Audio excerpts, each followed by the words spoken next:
He said he wanted something new. Those were his exact words, something new. Not someone, not something better, just something new. As if love were an old pair of sneakers, scuffed and out of style, tossed aside for the latest model. I remember standing in our kitchen that morning, the sunlight cutting through the blinds, dust floating like ghosts between us, when Daniel told me he was leaving. We'd been married 12 years. 12 years of laughter, bills, morning coffee rituals, and the quiet comfort of a shared bed. And now he was telling me he didn't love me anymore. "I'm sorry, Monica," he said softly, eyes darting away from mine. "It's not you. It's just, I need to find myself again." Find himself. How many men have used that line to justify breaking a woman's heart? My fingers trembled around the coffee mug I was holding. I didn't say a word at first. I just stared at him, trying to read the expression on his face.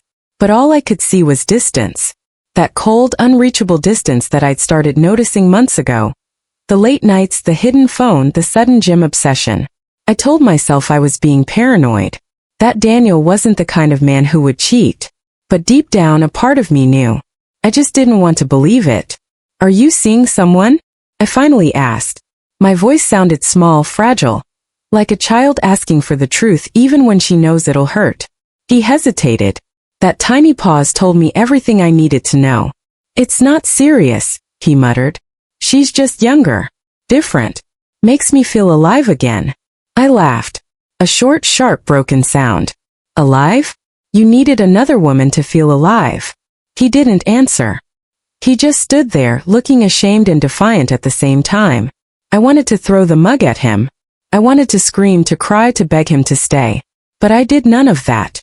I just nodded slowly and said, "Then go, Daniel. If she makes you feel alive, go live." He blinked, surprised. Maybe he expected a scene. But he didn't know me, not really. Not anymore. He left that same day. Took his suitcase, his car, and the illusions we'd built together. And just like that, the house felt empty. Not because he was gone, but because his absence echoed louder than his presence ever did. For 2 weeks I barely functioned. I'd go to work, come home, and sit in the dark with a glass of wine, staring at the front door like he might walk back in. Every little thing reminded me of him. The smell of his cologne on the pillow, his toothbrush still in the bathroom, his stupid collection of vinyl records stacked neatly in the living room. Then one night I saw her. He'd posted a picture on Instagram. Daniel with his arm around a girl who looked barely 23. Blonde, tanned, with a smile too bright to be real. The caption read, "New beginnings." The comments were full of heart emojis and congratulations from his friends, the same people who used to call me family. I stared at the picture until my vision blurred with tears. That's when something inside me shifted, not just hurt but something deeper. Something sharper. Resolve. You see, Daniel didn't know something very important. The house he walked out of that morning, the house he thought we shared, was never his. When we first got married, he had terrible credit. I was the one who took the loan. My name was the only one on the deed. Legally and financially, the house belonged to me. He'd always acted like it was ours, of course, made design decisions, bragged to friends about his place, even hosted poker nights in my living room. But I never corrected him. I just smiled and let him have his pride. Until now. For the first time, that fact, that single piece of paper with my name on it, felt like a weapon. Quiet. Powerful. Waiting to be used. Over the next few weeks, I began to rebuild myself piece by piece. I started running again, something I'd given up when Daniel complained about early morning alarms. I got my hair cut shorter, changed my wardrobe, reconnected with old friends. Each small act felt like reclaiming a part of me he'd stolen. And yet, part of me wanted revenge. Not the screaming, dramatic kind you see in movies. No, I wanted the kind that hurts where it counts. The kind that leaves scars only pride can feel. One afternoon, I got a call from a mutual friend, Jessica. "Hey, Monica. I just thought you should know Daniel and that girl. They moved into your old house." I froze. "What do you mean, my old house?" "I mean your house," she corrected quickly. "He told everyone he bought you out. Said you moved on." I couldn't help but laugh, bitterly this time. Bought me out? With what money? He barely had enough savings for a vacation. Jessica hesitated. "Monica. He's telling people he's engaged." "Engaged? After barely 2 months. For a long moment I couldn't breathe. It wasn't jealousy, not really. It was the sheer audacity of it. He'd left me, moved his new toy into my home, and was pretending to be the man of the house. Like I never existed. Something in me snapped.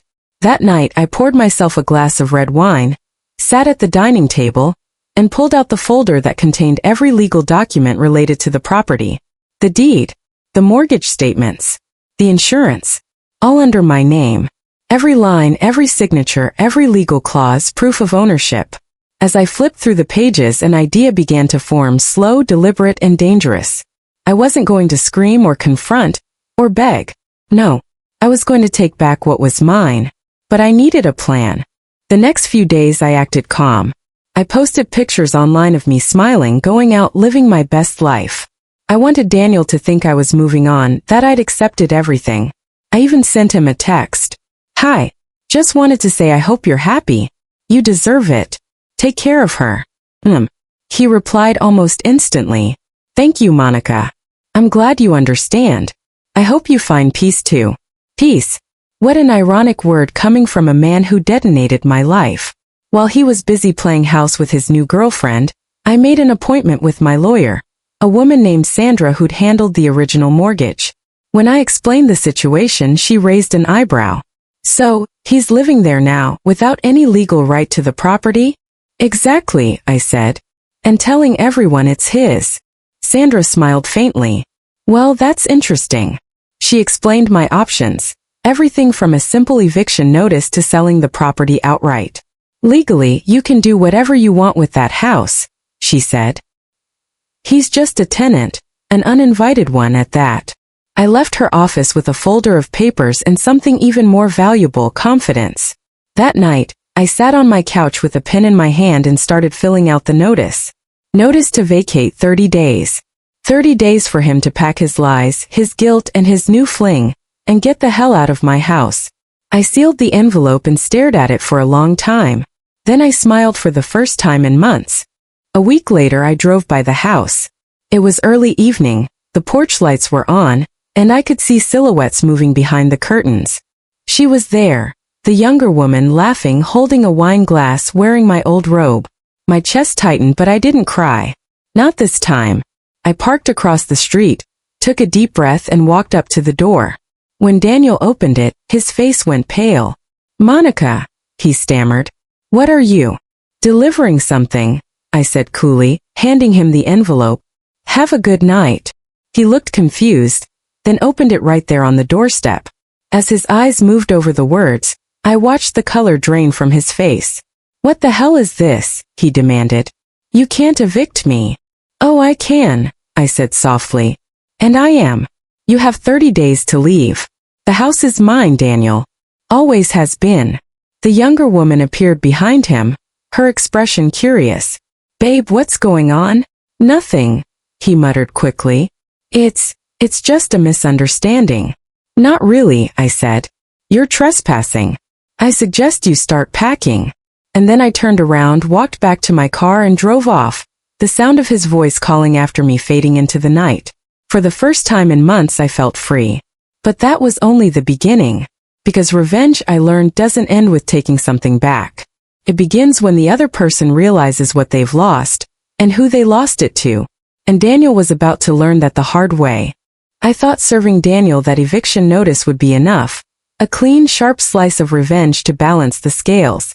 But karma, as I soon learned, has a way of getting creative. For a while I didn't hear anything from him. I imagined the chaos, the arguments, the excuses, the panic as reality set in. The house he bragged about owning wasn't his. The life he built with his new girlfriend was standing on the foundation I paid for. Then, about a week later, I got a text. Daniel, we need to talk. Me about what? Daniel, this eviction thing. You're being unreasonable, Monica. Me unreasonable? I let you live in my house rent-free for months while you played house with someone else. I think I've been more than fair. He didn't reply. But that night my phone lit up again, this time with a call. Against my better judgment I answered. Monica, he said, voice trembling slightly. Can we just talk like adults? Please. I stayed silent. She didn't know, he blurted out. About you, about the house. I didn't mean for things to happen this way. It just what, Daniel? I cut in sharply. You accidentally moved your mistress into your wife's house? He sighed. I was confused. You know how unhappy we were. I snapped. No, Daniel. You were unhappy. I was loyal. I was building a life. You just got bored. There was a pause, the kind that stretches heavy with guilt and unspoken truth. Then he said softly, I made a mistake. I laughed bitterly. You made several. And then I hung up. It was strange how calm I felt after that. The anger was still there, simmering beneath the surface, but now it was directed, purposeful. I wasn't going to cry anymore. I wasn't going to let him drag me back into the emotional mess he created. Instead, I focused on moving forward. Over the next few weeks, I started preparing for the next chapter of my life. I'd found a new apartment, modern, bright, overlooking the city skyline. It wasn't as big as the house, but it was mine in every way that mattered. I decorated it with soft colors, plants, and art that spoke to who I'd become. Independent, unbroken, unapologetic. Sometimes I'd drive past the old house, just to see the lights on to remind myself that Daniel's time there was running out. Then one evening as I pulled up across the street, I saw them outside, Daniel and the younger woman. She was crying, waving her hands as they argued on the front lawn. I rolled down the window slightly, curiosity getting the better of me. I told you it's not my fault, he was shouting. I didn't know the deed was in her name. Then why did you tell everyone you bought it? She snapped. You lied to me, Daniel. You said you owned this place. He ran his hands through his hair in frustration. I was going to fix it. I just needed more time. She laughed, a cruel high-pitched sound. You needed more money, you mean? God, you're pathetic. Then she stormed inside, slamming the door behind her. I almost felt sorry for him. Almost. A few days later, I got a call from my lawyer. He hasn't responded to the notice, Sandra said. That means we can proceed with legal eviction. Do it, I told her. No extensions. No excuses. When the papers were officially filed, I felt a thrill of vindication. Justice wasn't just an idea anymore, it was happening. But I wasn't done. Not yet. Daniel had humiliated me publicly. He'd flaunted his new relationship online, lied to friends, made me look like the bitter ex-wife while he played the victim. So I decided it was time the truth came out. I didn't need to shout it. I just had to show it. I logged into my Instagram account, the one I hadn't used since the breakup, and posted a single photo. A picture of the house captioned simply, 12 years of memories. Still mine. Within an hour, the post had over 200 comments. Old friends, mutual acquaintances, even some of Daniel's poker buddies, all curious, confused, asking questions. Then someone tagged Daniel. And just like that, his perfect little illusion began to crack. The next day my phone rang again. It was him. Why are you doing this? He demanded the moment I answered. Do you have any idea how embarrassed I am? Oh, Daniel, I said sweetly. You mean the same way I was embarrassed when you posted that photo with her 2 weeks after leaving me? This isn't the same. It's exactly the same, I interrupted. The only difference is, I'm not lying about anything. He went silent. I could almost hear his pride breaking. Look, he said finally, his tone softening. Can we just start over? Maybe talk? I know I messed up, but I couldn't help but laugh. You want to start over? With me. After you moved another woman into my home. I don't love her, he said quietly. It was a mistake.